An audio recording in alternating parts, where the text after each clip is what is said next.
کل کوثر. میں جلدی سے اب اس کو سورت کو بھی مکمل کر دوں تاکہ یہ ہماری سورت کمپلیٹ ہو جائے. ترجمہ کر دیتا ہوں. انا اعطیناک الکوثر، اے نبی ہم نے آپ کو عطا کی کوثر. فصلی، پس آپ نماز پڑھیے، لی ربک، اپنے رب کے لیے، ونحر، اور قربانی کیجیے. انا، بے شک، شانئک کا آپ کا دشمن، هو الابتر، وہی دم کٹا ہے، وہی اسی کی نسل ختم ہوگی، اسی کا ذکر خیر ختم ہو جائے گا، وہی ناقص ہے، اس کا کوئی نام لینے والا ان کے بعد نہیں ہوگا. سمجھ رہے ہیں بات کو؟ اس صورت کا میں شان نزول بتا دیتا ہوں آپ کو، کچھ اس کی فضیلت کیا ہے اور اس کی تفسیر کیا ہے. یہ آپ کو تحریری شکل میں مل جائے گی، لہذا لکھنے کی ضرورت نہیں ہے. ٹھیک ہے؟ جیسے سورہ فلق اور سورہ ناس کا خلاصہ مل گیا نا آپ لوگوں کو. کس کس کو ملا ہے؟ سب کو مل گیا؟ آپ کو نہیں ملا؟ نیٹ سے دیکھ لیں، مل جائے گا انشاءاللہ. کب سے بھیجا ہوا ہے؟ اس کے بعد اذا جاء نصر اللہ قل یا ایھا الکافرون، ان صورتوں کے بھی آپ کو خلاصے سورہ اخلاص کا مل جائے گا انشاءاللہ. تو یہ جو بھی بتا رہا ہوں یہ بھی تحریری شکل میں آپ کو دے دیا جائے گا. اس صورت کا شان نزول یہ ہے کہ رسول اللہ صلی اللہ علیہ وسلم کو اللہ تعالیٰ نے حضرت خدیجہ سے 2 بیٹے دیے تھے. ایک کا نام تھا قاسم اور ایک کا نام تھا ابراہیم. آپ صلی اللہ علیہ وسلم کی جتنی بھی اولاد ہوئی ہے صرف حضرت خدیجہ سے ہوئی ہے. حضرت خدیجہ کے علاوہ آپ کی اولاد کسی اور زوجہ سے نہیں ہوئی. حضرت خدیجہ سے 4 بیٹیاں تھیں اور 2 بیٹے. ایک بیٹے کا نام قاسم، دوسرے کا نام ابراہیم.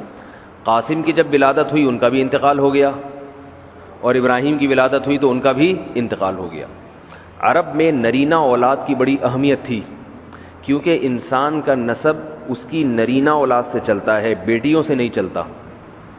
بیٹیاں تو غیروں کی ہوتی ہیں، رخصتی ہو کے دوسروں کے ہاں چلی جاتی ہیں، ان کے نسل میں اضافہ کرتی ہیں، ان کی نسل بڑھاتی ہیں. اپنے شوہر اور اپنے شوہر کے ددیال کی نسل میں اضافہ کریں گی. وہ اپنے باپ کی نسل میں اضافہ کون کرتا ہے؟ بیٹا. کیونکہ نسب کس سے چلتا ہے؟ باپ سے چلتا ہے، سوائے بلاول بھٹو کے. بلاول بھٹو کے بارے میں کہتا ہوں کہ بلاول بھٹو اسلامی تاریخ، غیر مسلموں کے ہاں تو ماں سے چلتا ہے جو نیچر کے خلاف ہے، لیکن اہل اسلام میں، اسلامی تاریخ میں سوائے بلاول بھٹو کے آج تک کوئی ایسا شخص پیدا نہیں ہوا جس کے نسب اور خاندان ماں سے چلتا ہو. بلاول بھٹو زرداری کے بیٹے ہیں، مگر خاندان ان کا کیا کہلاتا ہے؟ قوم جو آخر میں لگتی ہے وہ بھٹو کہلاتی ہے، حالانکہ وہ بھٹو ان کی والدہ تھیں، ان کے والد محترم بھٹو نہیں. تو سیاست میں انہوں نے نسب ہی کو بگاڑ دیا اپنا. سمجھ رہے ہیں بات کو؟ تو یہ سیاسی لوگ اتنے خطرناک ہوتے ہیں کہ یہ اپنے باپ کے نسب کو بدل دیتے ہیں سیاست کے چکر میں، کیونکہ زرداری لگے گا تو ووٹ نہیں ملیں گے. ووٹ بھٹو کے نام کو کیش کرانا ہے. خیر، تو رسول اللہ صلی اللہ علیہ وسلم کے 2 بیٹے ہوئے، دونوں کا انتقال ہو گیا. عرب میں بے اولادی کو بھی معیوب سمجھتے تھے، کیونکہ آپ کی نسل چلے گی بیٹوں سے، اور بیٹے ہیں جو باپ کی بہت زیادہ عزت کا ذریعہ بنتے ہیں. بیٹیوں کے اپنے فضائل ہیں، لیکن ظاہر ہے نسل بیٹیوں سے نہیں چلتی.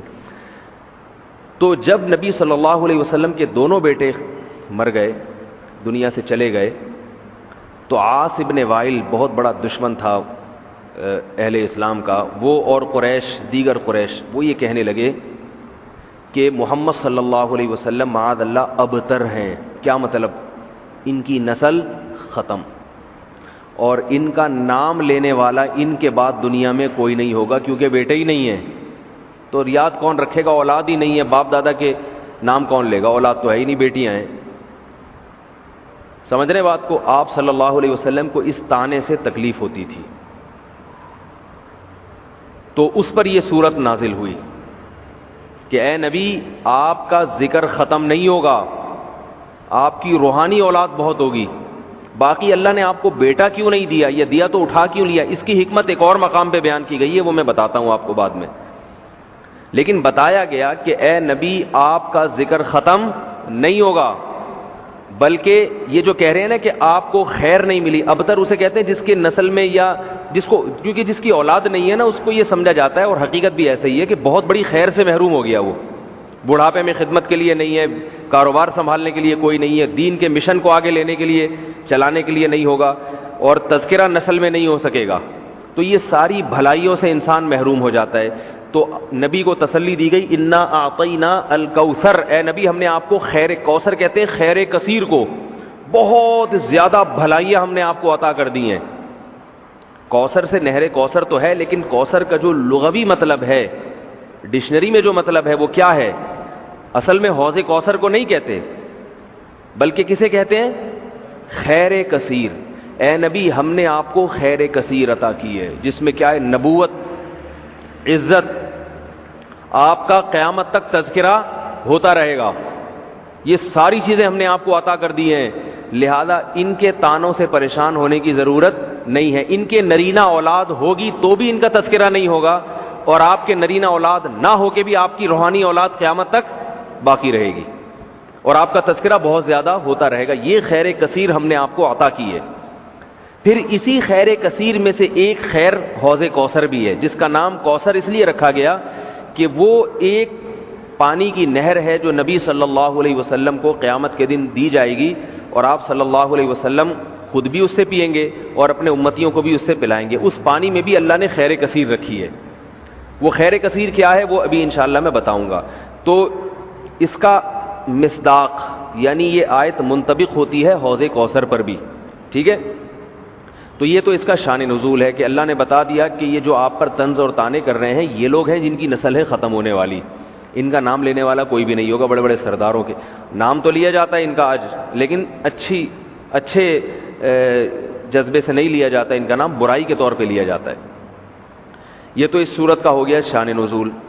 اس صورت کی فضیلت کیا ہے؟ حدیث میں آتا ہے، صحابہ کہتے ہیں کہ ہم بیٹھے ہوئے تھے رسول اللہ صلی اللہ علیہ وسلم کے ساتھ مسجد میں، آپ صلی اللہ علیہ وسلم پر ایک دم کچھ غنودگی سی طاری ہوئی، بے ہوشی کی کیفیت طاری ہوئی جیسے وحی میں ہوتی تھی۔ تو اس کے بعد جب آپ صلی اللہ علیہ وسلم بالکل بیدار ہوئے ہیں، نارمل حالت میں آپ صلی اللہ علیہ وسلم آئے ہیں، تو بڑے خوش تھے، اور آپ صلی اللہ علیہ وسلم نے اس صورت کی تلاوت کی۔ اللہ کے نبی پر جب وحی آتی تھی نا، تو جیسے ہی آپ صلی اللہ علیہ وسلم ہوش کی حالت میں آتے تھے تو فوراً ان آیتوں کی تلاوت شروع کر دیا کرتے تھے تاکہ میں بھول نہ جاؤں۔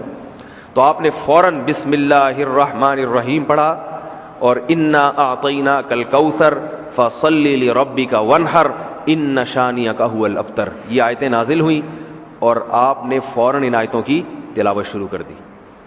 جب یہ شروع ہوئی تو صحابہ نے پوچھا یہ کوثر کیا چیز ہے؟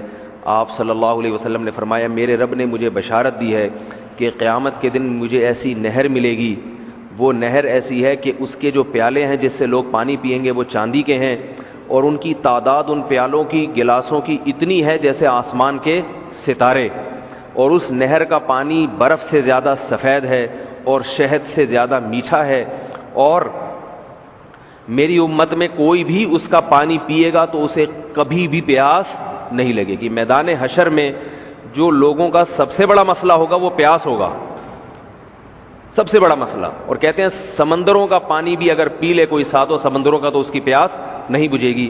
تو میرے اللہ نے مجھے یہ نہر دی ہے، جو میرا امتی اس سے پی لے گا اسے کبھی بھی ہمیشہ کے لیے اس کی پیاس ختم ہو جائے گی۔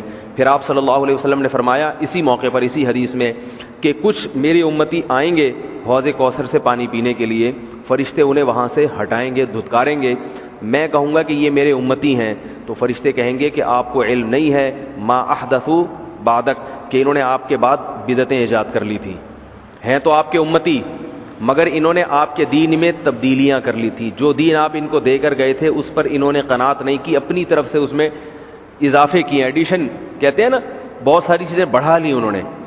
تو اس میں وعید بھی آپ صلی اللہ علیہ وسلم نے بتا دی کہ حوض کوثر سے بدعتی کو پانی پینے کی توفیق نہیں ملے گی۔ تو یہ تو اس صورت کی فضیلت ہو گئی۔ اب اس صورت کے مضامین کیا ہیں، تفسیر کیا ہے اس کی، اس کے اسباق کیا ہوتے ہیں، یہ انشاءاللہ پھر وقت چونکہ ہمارا پورا ہو چکا ہے، یہ اگلے لیکچر میں سورہ ماعون کے ساتھ۔ وما علینا الا البلاغ۔